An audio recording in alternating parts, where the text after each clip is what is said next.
चिंचवड शहरामध्ये पावसाने हाहाकार माजवलेला असताना मुशी कचरा डेपो या ठिकाणी अतिशय दुर्दैवी घटना घडलेल्या आहे। त्या ठिकाणी काही मृत्यू झाल्याचे देखील समजतंय। मी त्या मृत आत्म्याला या ठिकाणी आदरांजली वाहतो।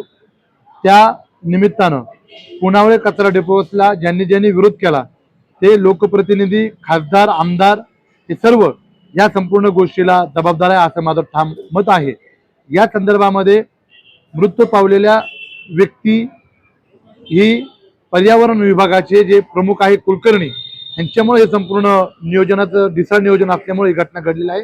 त्याच्यामुळं महापालिकेचे आयुक्त आदरणीय सूर्यवंशी साहेबांना मी हात जोडून विनंती करतो की आपण संबंधित पर्यावरण विभागाचे प्रमुख कुलकर्णी यांच्यावरती तातडीनं निलंबनाची कारवाई करावी।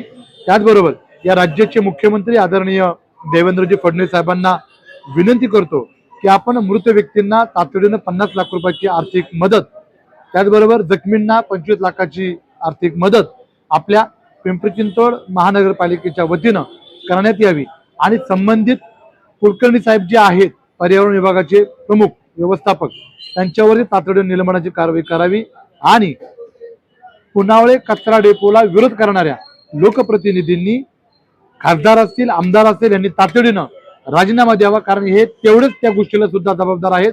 जर पुनावळ्याचा कचरा डेपो झाला असता तर त्या ठिकाणी कचऱ्याचे डोंगर उभे झाले नसते आणि सगळ्या कचऱ्याची बऱ्यापैकी विल्हेवाट झाली असती आणि ही हत्या घडली नसती। त्याच्यामुळं त्या लोकप्रतिनिधींनी स्वतःची जानाची ना मनाची थोडीशी बाळगून राजीनामा द्यावा अशी मी मागणी शिवशाही व्यापारी संघ या राज्यव्यापी संघटनेच्या माध्यमातून करत आहे। मुख्यमंत्री महोदयांनी तातडीनं पर्यावरण विभागाचे जे प्रमुख आहेत कुलकर्णी यांच्यावरती तातडीने निलंबनाची कारवाई करावी। धन्यवाद।